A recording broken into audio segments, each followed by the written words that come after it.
This is the Five Stars podcast. Let me talk to you. Hi.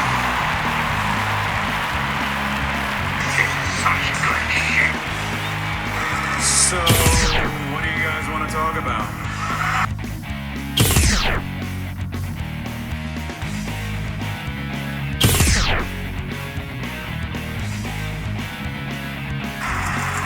Tell me we're not telling lies.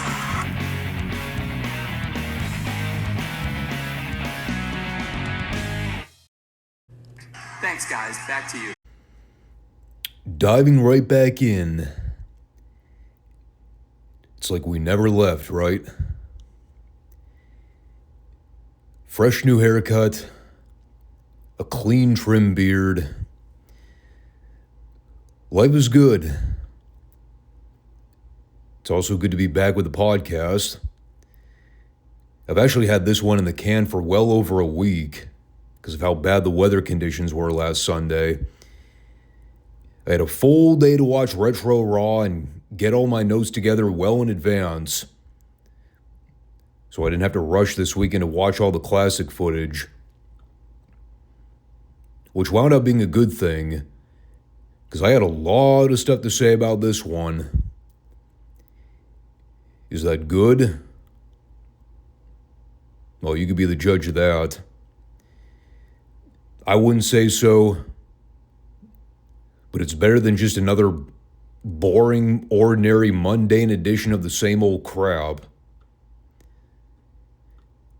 And we're going to get into it all here on the Five Starr Wrestling Report, the wrestling podcast no one knows but everyone needs. Make sure you subscribe, comment, like, and, well, you know the deal by now. If you're new watching, welcome. If you're not, you're still welcome. We're here Monday and Friday, both YouTube and Rumble. Make sure you stay posted with the channel by clicking that notification bell and staying informed of when our shows go up. I've been trying out the new schedule feature.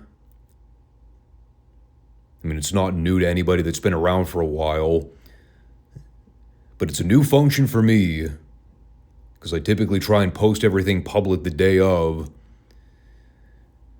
Turns out that's a lot more trouble than it's worth, especially with my busy work schedule.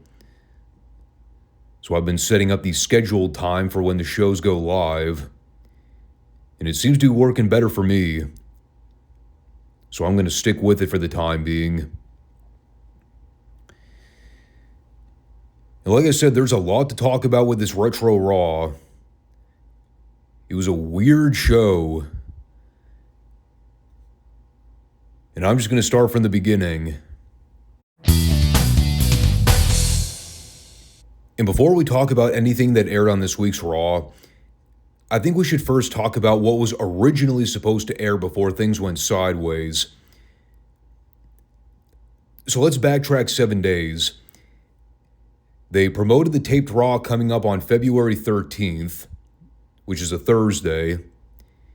We were supposed to get Shawn Michaels versus Psycho Sid for the WWF title, which didn't happen. But there was also a passing mention from Vince on commentary that this week we were supposed to get a special feature replay of the 1997 Royal Rumble. And I actually went back and rewatched the tape from the other week because it still wasn't abundantly clear whether Vince was saying, we're going to air just the 1997 Royal Rumble match, or if they were planning on airing the entirety of the pay-per-view. But essentially, they were indicating that a good chunk of the pay-per-view was going to be aired for free on television this week, which, as you might imagine, that did not go over well with the network. So they very quickly put the kibosh on that idea. One of the rare times where somebody above Vince put their foot down and told him, Oh, hell no, we're not doing that. So they deliberately false advertised airing the pay-per-view for public consumption. We instead got a 2-minute highlight reel of the closing minutes to the Rumble match where Austin eliminated everybody and won. Only to come to find out that Raw is now a 2-hour show as opposed to an hour. Again, no announcement or promotion about that the week prior. And what we got instead was fundamentally a glorified house show for 2 hours at the Sky Dome in Toronto, with some of the worst production I've seen for a WWF show in quite some time. Probably since that In Your House pay-per-view in Florence where the electricity went out and the entire building went black because of the storm. But they still decided to run the pay-per-view anyway. Here they had a little bit more lighting to work with, but the hard cam was like halfway up in the nosebleeds of the venue. The lighting was beyond atrocious. Could barely see anything going on in the ring. And even though there was virtually nothing about this show that had anything to do with the Rumble pay-per-view, outside the footage of Austin winning, they still called it Royal Rumble Raw.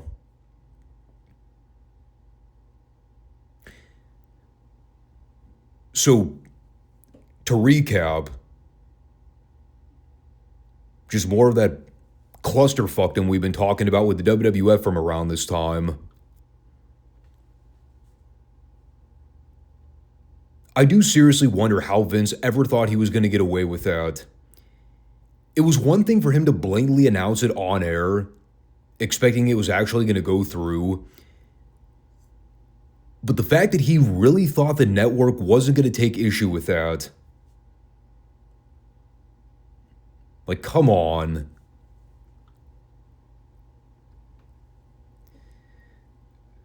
So we were off to a great start. Complete bait and switch, and they were just going to blow it off and pretend this was what they originally had planned. So they do the cold open with showing Austin winning the Rumble. And then it's immediately to the ring for Vader versus Austin. No entrance for Vader, by the way. He was already standing in the ring like a total jobber waiting. And before they can ring the bell to start the match, Bret Hart runs out to attack Austin. They send out all the cavalry to break the fight up. Order is eventually restored. And then, well, Bret immediately disappears. And then Austin and Vader had their match just as originally planned. It goes about 5 minutes. In that 5 minutes, we had a completely gratuitous ref bump that led to a commercial pitch. Let me repeat that. They bumped the ref. It led to a commercial spot. And when they came back, the ref was just back up counting falls like nothing ever happened. Thanks, Russo. Way to completely kill the meaning of the ref bump angles in one night. Dumbass. I do have to mention Vince. The audacity of this fucking jabroni. With a straight face, he told the audience that tonight will not be a blatant form of bait and switch. We will in fact see 2 title matches take place.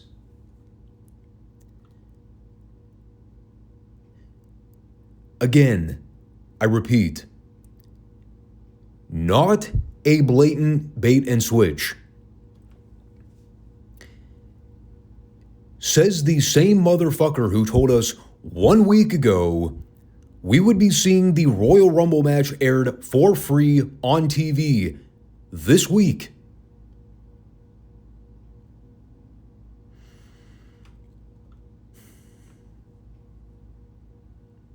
Now I remember why I quickly learned to never trust authority figures.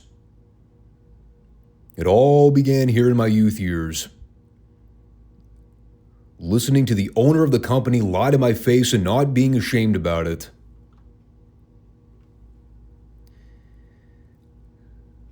So they're going back and forth. Austin point blank kicks Vader in the balls right in front of the ref for not the disqualification. And then for no apparent reason other than Austin's a dick who hates everybody, he then kicks the ref in the groin, gives him the stunner, and then he and Vader brawl to the outside until the ref gets back up and throws the match out. And when I tell you this was one of the better things we saw on this week's Raw, kind of gives you the sign of where things are about to go in the next 2 hours. We had a Raw Thursday promo plug for the 13th. Austin let us know that Thursday is his favorite day of the week. It was funny for no other reason than Austin being the one to say it. Then we got Savio Vega versus Flash Funk. Going back a week, we learned that Savio turned heel and joined the Nation of Domination. It made about as much sense as every arbitrary heel turn we've seen in wrestling over the last 50 years. Just one day Savio woke up and decided, I'm going to be a bad guy and turn on all my former best friends. Also, I can join the worst fucking heel faction in the modern decade. His promo beforehand was also a very dry, generic explanation for the turn. He joined the Nation because, well, just because. It's the same way everybody started joining the NWO in 1997, to where by the end of the year, more than half the roster was a member of the group, including all the underneath guys.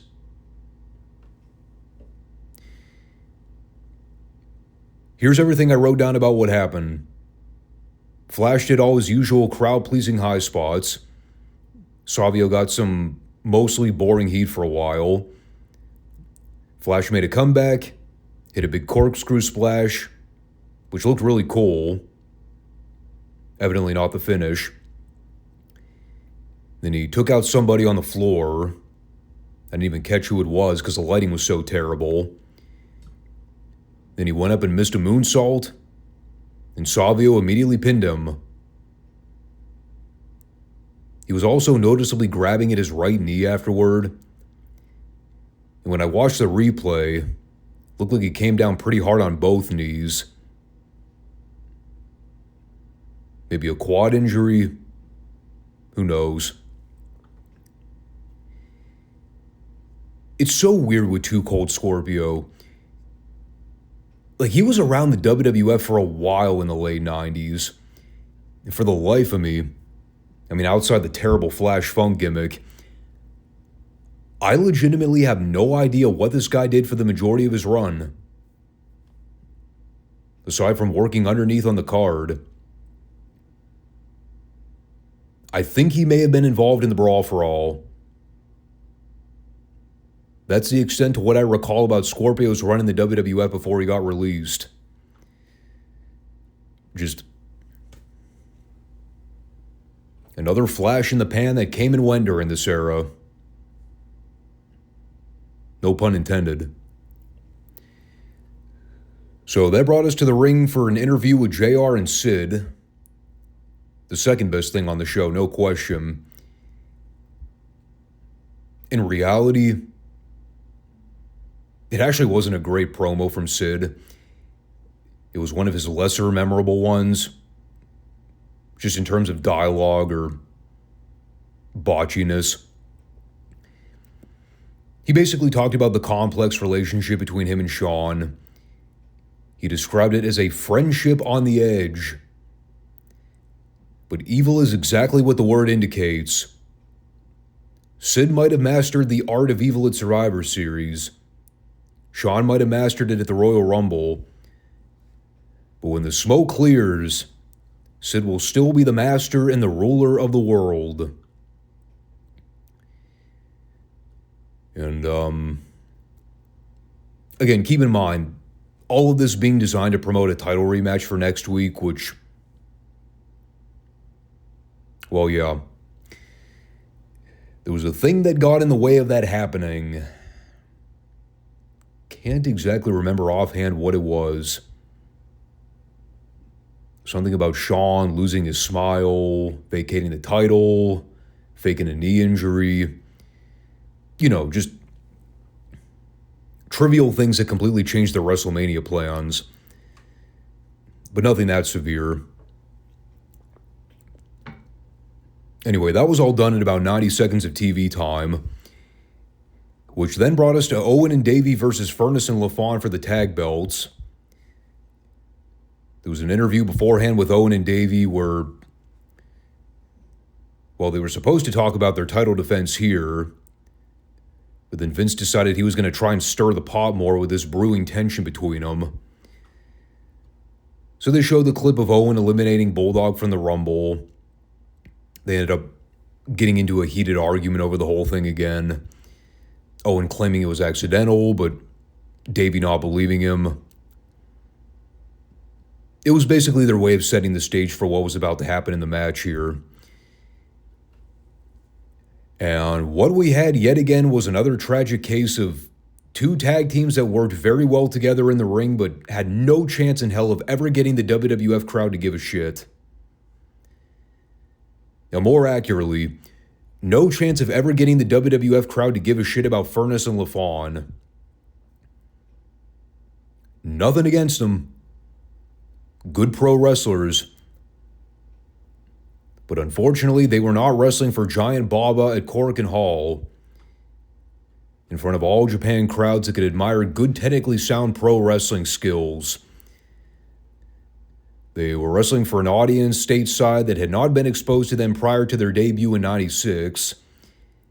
And moreover, the WWF had made no concerted effort at ever trying to explain or establish who Furnas and LaFon were, or what their contributions were to the wrestling industry throughout the '90s. As far as this crowd was concerned, they were just two blank slates doing moves, which is essentially what wrestling caters and markets to in the modern era. It's indie-minded guys that can do a million moves a minute but have no sense of ring psychology or good minds for the business. And look at where that's got us. So they're getting heat on Furnas here for a while.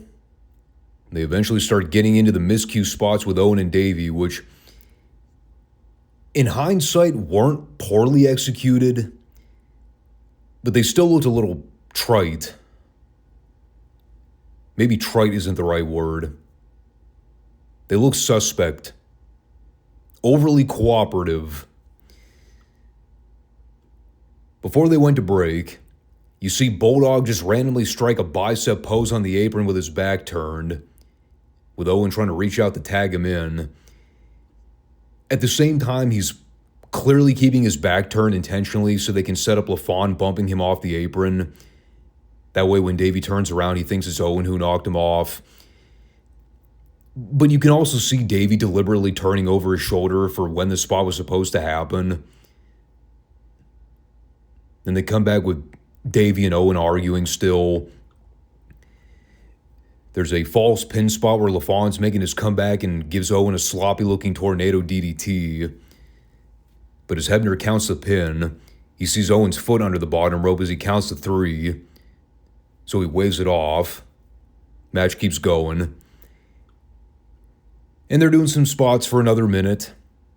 Davey at this point is just willfully hitting the ring to break up pin attempts right in front of Hebner. He doesn't give a shit. And then we get this overly contrived finish where Owen's going to shoot LaFon into Davey so he can backdrop him out to the floor. But again, it's one of those weirdly timed, executed spots where even though Davey isn't supposed to see that Owen is running toward him, it's also totally obvious that he can see Owen running directly toward him. So he blindly tosses Owen over the top rope to the floor. And And they do the injury angle where Owen's calling for a timeout because he tweaked his knee on the landing. And that's when Hebner counts him out and declares LaFon and Furnas the winners by countout. It's one of those things where they had some ideas on paper. I don't think they were very well hashed out beforehand. Not to say anything they did here was bad. On the surface, it was a very enjoyable TV match for what it was. I guess in the back of my mind, knowing that we never truly got a real Owen versus Bulldog singles feud, I guess I'm more inclined to just view all of this as a waste of time in terms of how much they're devoting to teasing the split. And I know people are going to say, yeah, well, they wrestled each other in the finals for the European title. It's like, sure, yeah. But does anybody ever really talk about the Owen Bulldog feud being this great, memorable, standout program in 1997? And in fact, not to jump ahead here, but I kind of just realized this after talking about it. Don't they end up just getting back together when Bret forms the Hart Foundation later this year? Like 1 week they're about to come to blows with each other, and then by the following week, Bret had already convinced them to make up. And then they were perfectly fine again. All that tension just melted away completely with no explanation. I don't know. I mean, there's so much crap that happens over the next how many years. It's borderline impossible to remember how all the face and heel turns go, who's mad at who and why. I'm just kind of reliving this stuff and seeing how much of it I can recall offhand.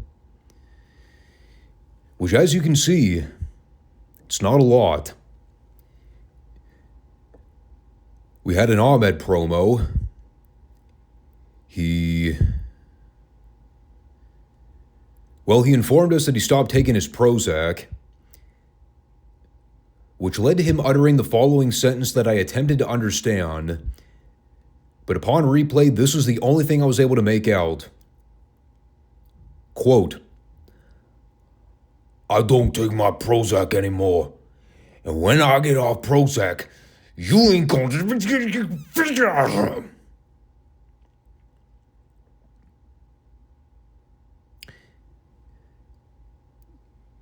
Yeah, that was what I deliberately transcribed. I have no idea what that Tourette's rant was at the end there. It might have not been English. Who knows? It's Ahmed. So then we had Crush versus Goldust. As soon as I saw the graphic for Crush's name pop up, I screamed. I was like, you gotta be fucking kidding me. There's no way they're gonna subject me to another Crush match.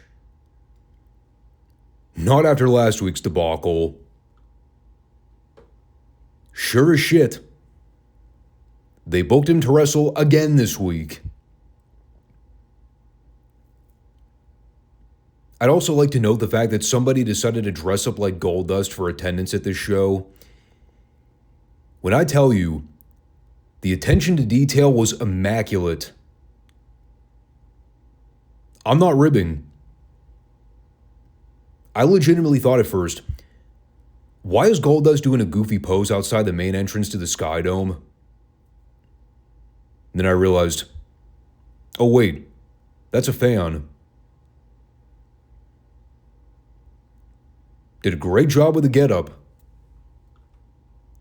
Sure as hell got me.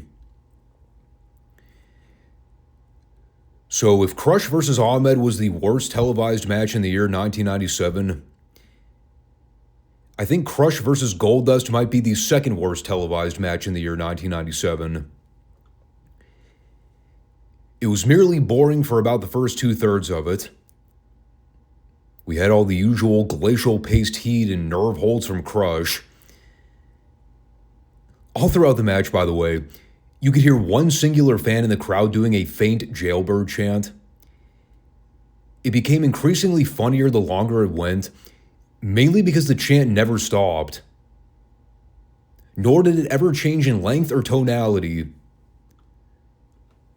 For like 4 straight minutes, all you hear is jailbird,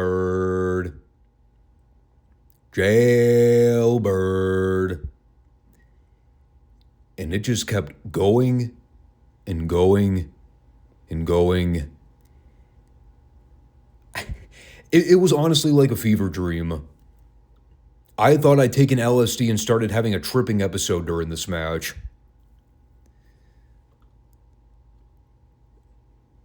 So then it totally fell apart at the end when Goldust tried to make his comeback. Not only did the crowd not give a shit, Crush's selling and feeding for Goldust was horrendous. It was like watching 2 guys do spots underwater for about 3 minutes. Eventually, Clarence hit the apron for the distraction so Savio could run in and give Goldust the spin kick to the back. And then Crush gave Goldust the hard punch for the 3. I wrote down here, why the hell are they giving Crush multiple TV wins in consecutive weeks? It infuriated me to no end. It's not even like Crush is supposed to be the ringleader for this group. He's probably the second in command behind Farouk. But it's not like he's an important part in the chain of authority. Man. This Nation group, I just can't stress enough how bad this group initially was. It's like 2 diametrically opposed factions between now and the later version we get with Raw, Kama, D'Lo, and Farouk.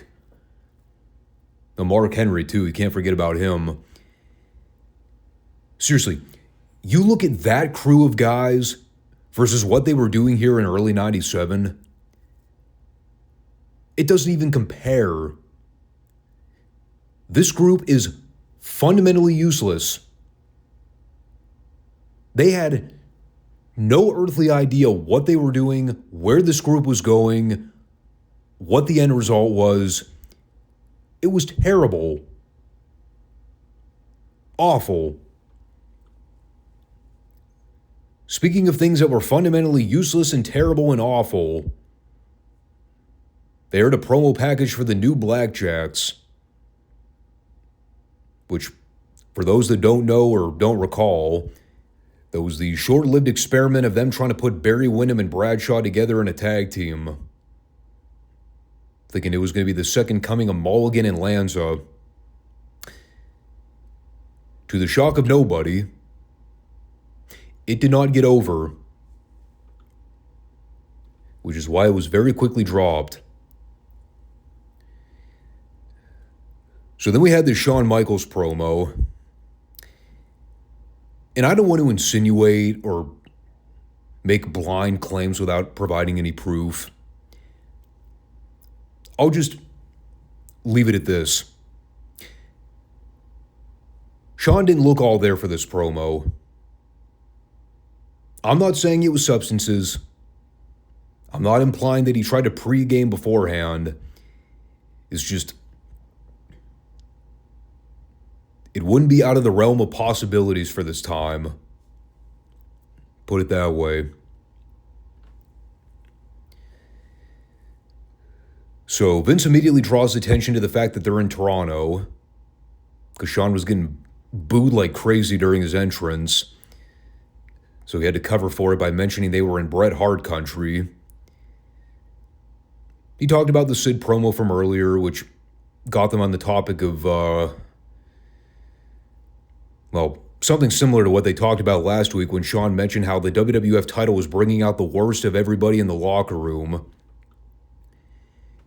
He suggested that if being bad is how you stay on top and remain the world champion, then he has no problem remaining the bad guy. Sounded like a Roman Reigns promo. It's never been about popularity contests. For him, it's always about being number one. They did have a cool shot during this promo. While Shawn's doing his monologue, they cut to Gorilla to show Bret watching on the big Jumbotron over the arena. And then the cameraman filmed Bret's reactions while Shawn was talking in the ring. It was cool because they did it with a live camera guy doing pan shots instead of the jump cut thing where, magically there's a random camera guy standing in the locker room filming somebody watching on a monitor. But then the wrestler has to pretend like he can't see the camera guy behind him. This at least looked authentic. Or something that would feasibly happen if we try to take it seriously. So Vince eventually tried to get Shawn's input on Bret's comments. And Shawn kind of danced around the topic by saying that Bret can claim to be the best there is, was, and ever will be. But he can't claim to being the world champion. And that comment, that was apparently enough to get under Bret's skin to have him come down and confront Shawn in person. And this is where things get spicy. So Bret talks about it becoming more and more difficult to like Shawn as time goes by. A while back, Shawn referred to himself as a degenerate, which is probably the only thing he and Shawn agree on. He calls Shawn a jackass and a punk. And then eventually Shawn pulls the mic away, which was Austin's cue to hit the ring to jump Bret from behind. And while those two are going at it on the floor, Sid casually makes his way down the ring to confront Shawn.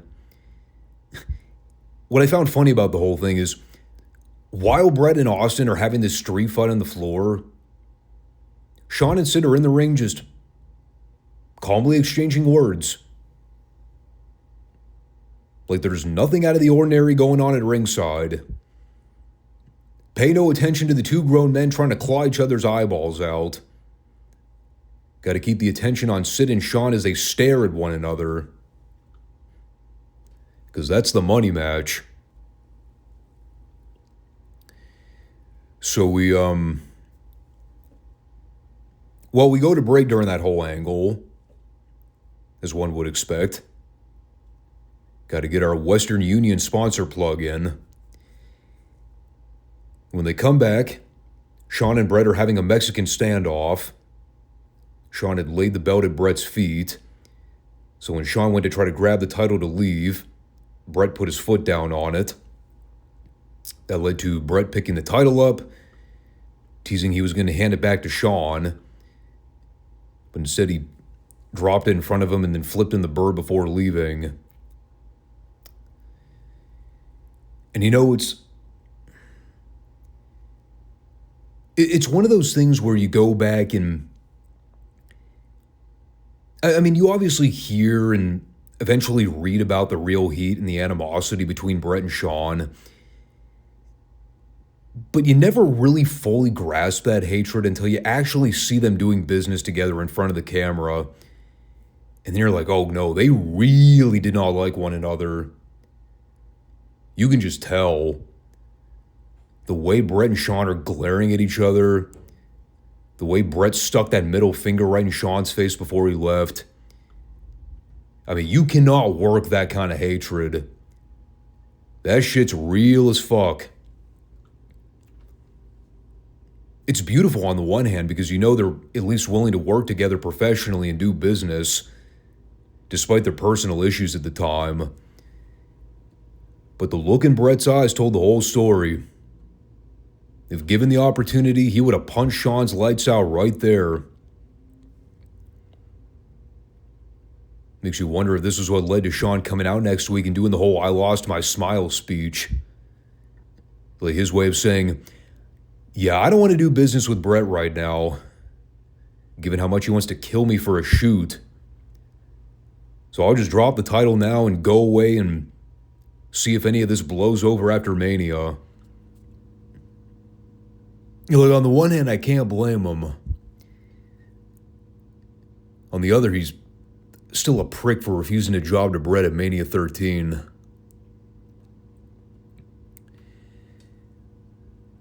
So after that heated exchange, they aired the clip of Tiger Ali Singh signing his WWF contract, doing one of the most generic white meat forced babyface promos of all time, talking about how with the great supporting fans, he'll soar to the top in the WWF. And, well, he certainly soared. He soared on everybody having to watch his work over the next year. You know, he kind of talked about this momentarily with Flash Funk, but I mean, it's kind of the same principle with a guy like Tiger Ali Singh. I remember him being around during this time, but there's like nothing of substance he ever did during his run that made you think, I'm going to remember that guy a decade from now. Didn't he wind up getting sent to Puerto Rico while he was still under a WWF contract? Like, he wound up getting hurt in a match when they were wrestling outdoors. And that basically ended his wrestling career. And I think the WWF might have fired him around the same time.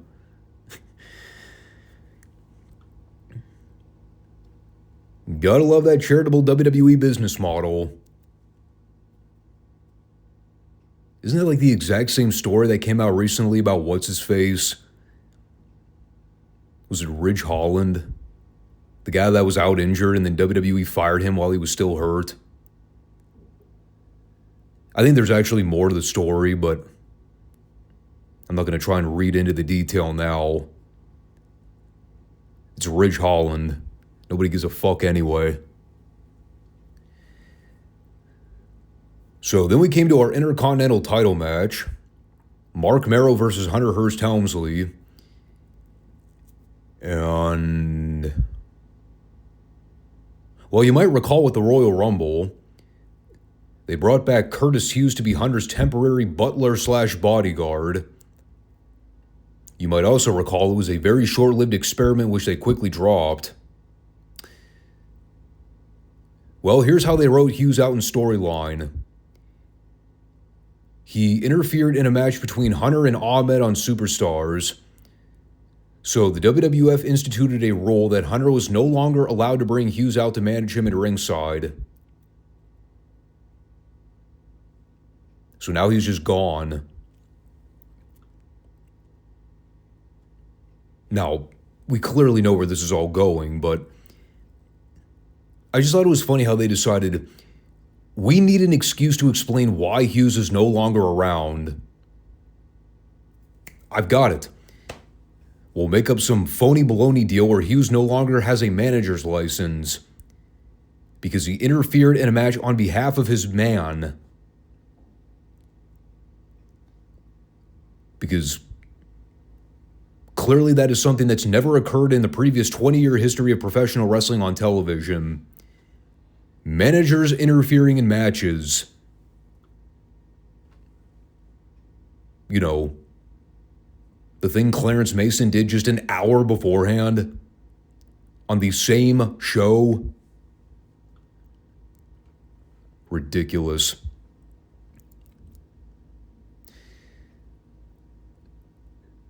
So Mero versus Hunter. Here's a feud I never needed to see be revisited. We were already at the point in the show where I was starting to lose steam. I figured this match was going to have some time devoted to it, so I tried to pay attention as best I could. It's not a bad match. It never gets any less tedious trying to watch Marc Mero in the ring. You know, again, he was a guy that could just do all the flashy moves, but the logic and reasoning behind any of it was next to none. So they're out there doing stuff. Mero's getting a bunch of near falls on Hunter. Crowd's kind of sort of getting into it the longer the match goes, but it's not like they're jumping out of their seats wanting to see Mero win this belt. They eventually get to the spot where Hunter pulls off the turnbuckle pad. And that led to Mero pointing it out to Hebner a minute or two later so Hunter could pull out the brass knuckles from his tights and use them to hit Mero with him to steal the pin. Why brass knucks? Who knows? I guess Russo was watching his Texas territory footage and saw somebody use brass knucks to win a match. And he thought, that looks cool, bro. I'm going to book that. Despite that we've never seen Hunter use knucks before, and he had absolutely no reason to conceal them in his trunks. He just apparently had them handy just in case. I was mainly relieved to see that he won a match without having to use the fucking pedigree. Now, if he hit Mero with the knucks and then picked him up to give him the pedigree, I'd have turned the show off right there and never looked back. I believe Hunter is still technically feuding with Goldust. As a matter of fact, I believe he made a cameo in the Crush Goldust match earlier, but nothing really came of it. I think he showed up to taunt Marlena and then he left. I know he's about to drop the title to Rocky in a week. And judging how they're not even attempting to build that up in any meaningful way, either A, they're billing it as this big shocking upset when it finally happens, or B, the title switch was a last-minute decision. Or it could be both. But with that, we had the TV main event. And this right here is just the epitome of 90% of the matches we were about to see throughout the Attitude Era. For absolutely no apparent reason, it is a no-holds-barred tag team tornado match with The Undertaker and Ahmed wrestling Farouk and Mankind. A match that they're indicating must have a winner. Why? I don't know. Because we absolutely needed to have a decisive winner in a totally arbitrary, no DQ, anything goes tag match with nothing on the line. With about 6 minutes of remaining airtime left. And there's really no way to objectively break any of this down because it's four bodies doing a bunch of random shit nonstop. You had Taker and Mankind fighting in the aisleway. Ahmed and Farouk are in the ring doing spots together. They eventually switch things up with Taker and Farouk going at it. Ahmed and Mankind are brawling on the floor for a bit. Eventually all the Nation guys empty out from the back to go after Ahmed, who winds up chasing them all off with a 2x4. And then he ends up doing the same with Farouk. Only this time they legitimately fight off to the back, never to be seen again. Which leaves Taker and Mankind in the ring to finish the match out. We see Mankind get powder deflected back into his face. Vader ends up running down to try to hit Taker with the chair, but they kind of rehash the same angle from the other week when he and Mankind went to restrain one of the hog farmers. Only this time it's Vader who ends up taking out Mankind with a chair shot to the head. So Taker shit cans Vader. Then he gives Mankind the tombstone on the chair to get the pin. There is a great shot where Vader and Paul Bearer are seen walking in the background while Taker's got Mankind up for the tombstone. Like, they don't even bother to try to run back in to make the save. They just say, fuck it, he's on his own. And so our end result for this no-holds-barred, there must be a winner for some unknown reason tag team match is The Undertaker winning via pinfall.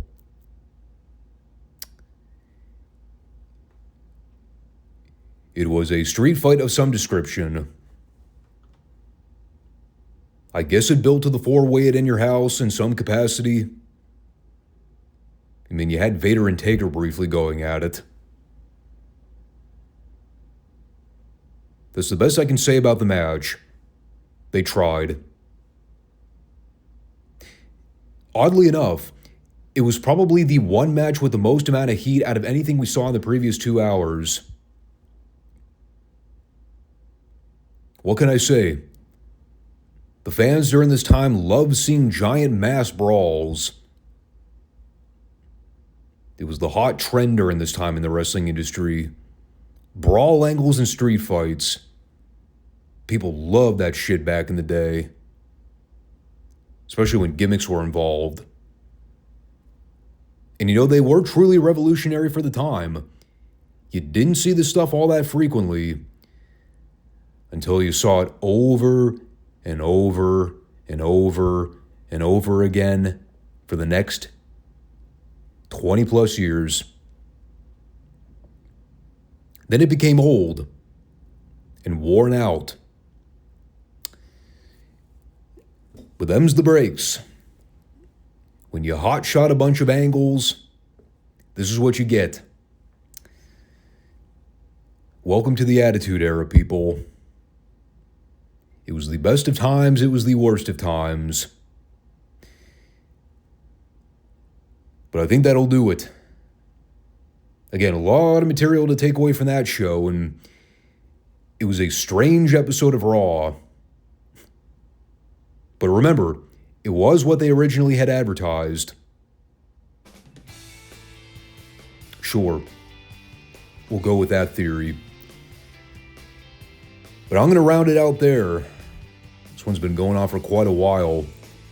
The Raw reviews are going to start getting substantially longer. We're tacking on another hour of material. So that means more stuff to rant and rave about. Hopefully I can keep the energy up.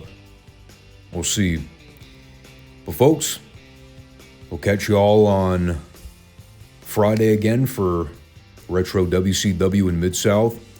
Got the Clash of Champions coming up. It's going to be another big event to cover. So we'll look forward to that. And that'll do it for now. Take care. And I'll talk to you all soon. Peace out.